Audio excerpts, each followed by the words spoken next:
Welcome back, everybody. Once again, you're listening to the Entrepreneurial Web. I'm your host, Jeremiah Fox, here with my guest, Jane Rennert. What's up, Eugene? Keep your dog away from me.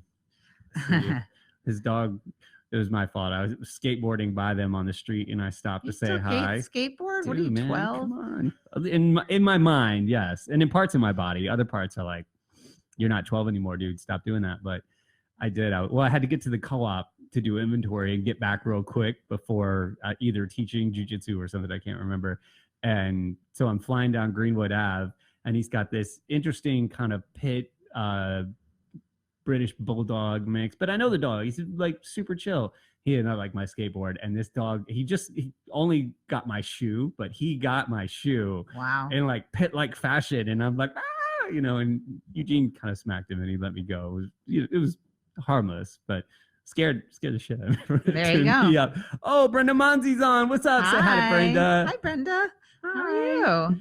Community. So all these people are from our community. And I feel like Brenda will probably relate to one thing I wanted to say about the community, which is that it's interesting. Like I think like things happen, and then if you look at them with a little hindsight, you kind of realize things about them. So I really do feel like for my older kids, Charlie and Quinn, growing up in Windsor Terrace was like this absolutely magical neighborhood and magical place. And I'm sure you feel that with your kids. And it's like, it really, really, really is.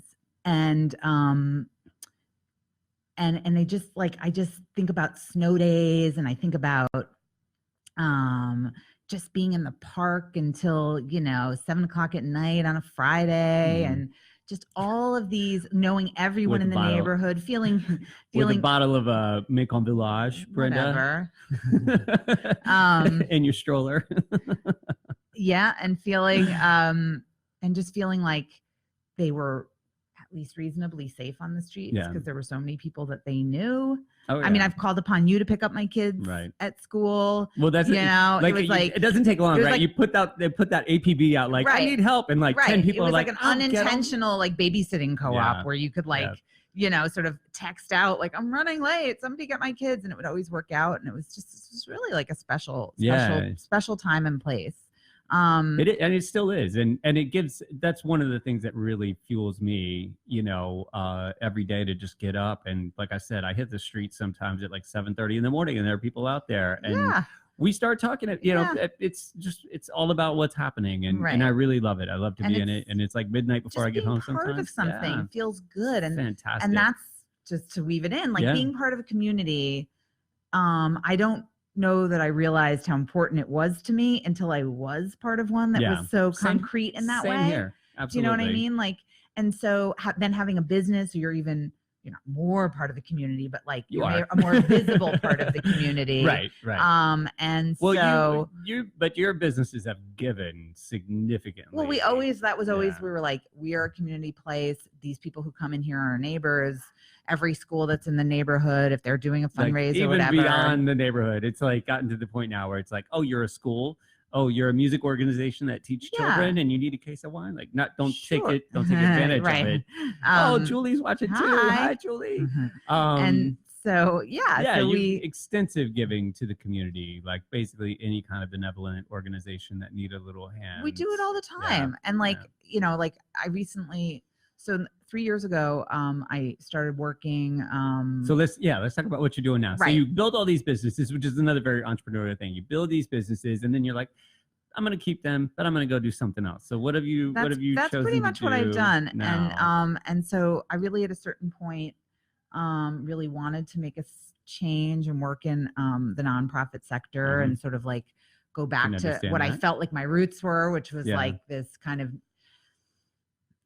I don't know. I don't even know what to call it. You don't have to. That's what I wanted to do. So I started working 3 years ago for the Gender and Family Project, which is an organization that's part of the Ackerman Institute that supports transgender and gender expansive youth and their families around family acceptance. And really, a lot of the core of that organization is community, because anyone who is listening to this who's a parent knows, like having community around parenting, around caregiving children is like really crucial. It's where you get so much information. It's where you get so much support. It's where you get so much sanity. Or if you're a business owner, and or as a business owner, really in any realm of your life, yes. having a community who understands what you're experiencing is important. So the hi Julie, the and family is very important too, especially amazing sisters-in-laws. Wait, go ahead. So what GFP also does is cultivate that community for people who are experiencing something similar, having to do with their just making a connection, family in terms of going through, either gender transition or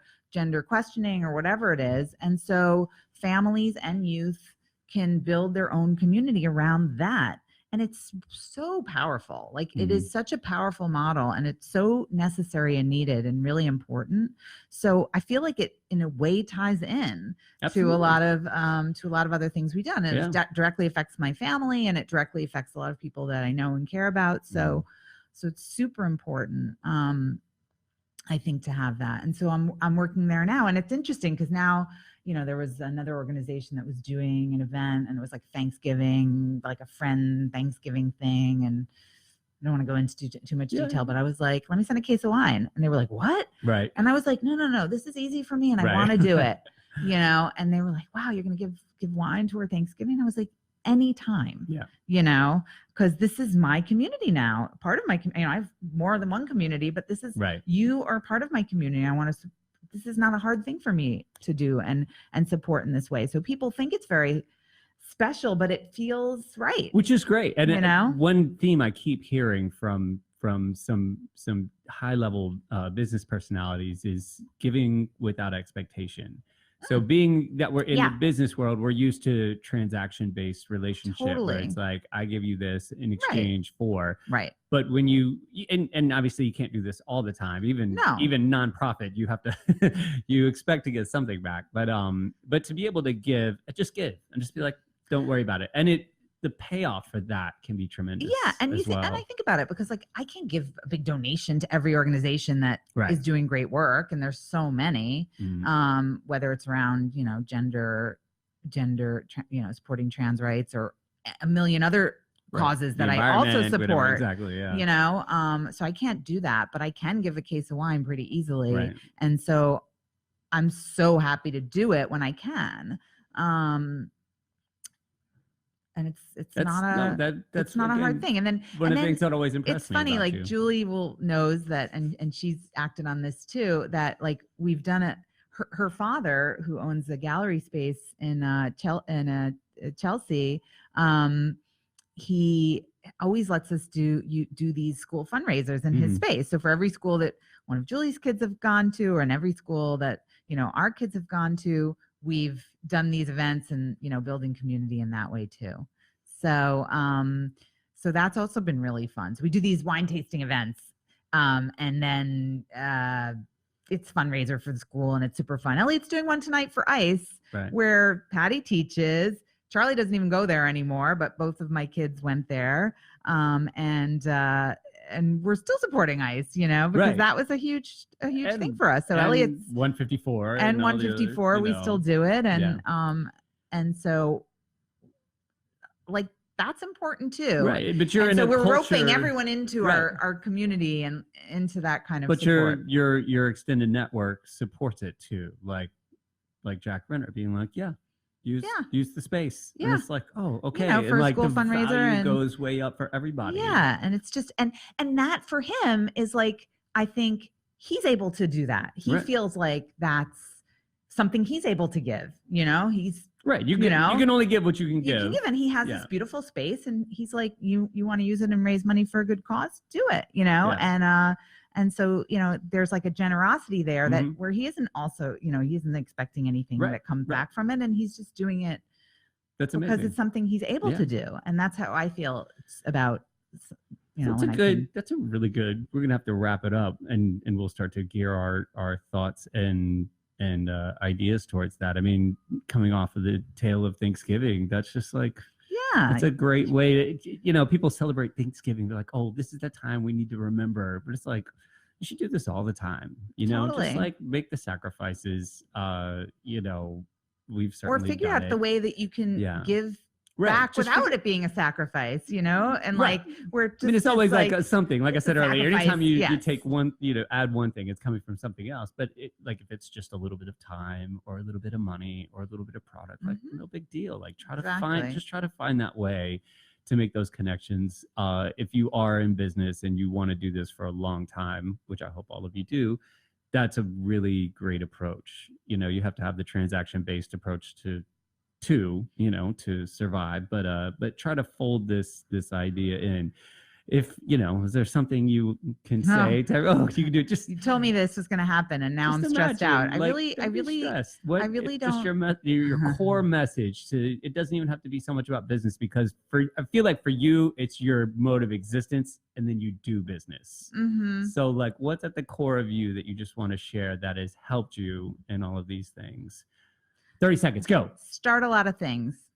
Good. Nice. Start a lot of things. And one thing to keep in mind as you start a lot of things, so you don't lose your shit and get nasty with people. How do you keep it cool and like you putting other people first? What's like your core? What do you think about when you're I think you have to be decent. I mean, it's like a very like cliche thing to say, but you treat people the way you want to be treated. You have you're humble and very important. There we go. Don't be judgmental.